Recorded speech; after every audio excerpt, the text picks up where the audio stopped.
Ошо поставщик жазылабы? Муштери içinde.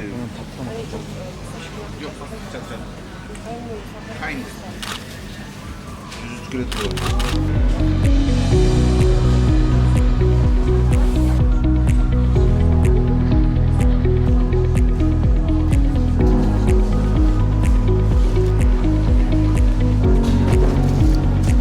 Ушул эртең шаарыбызга суумай, анан кум шекер келет. Кум шекердин баасы 70 сом болот 1 килограммы, суумайдын баасы 130 сом болот. Муну дагы ошол биз азыр ушундай супермаркеттер менен, дүкөндөр менен сүйлөшүп атабыз, ошол жерден реализация сатууну. Мен ойлойм, ошо элдерде эле биздин шаардын жашоочулары келип ошондой фиксированный баа менен алып кетсе болот.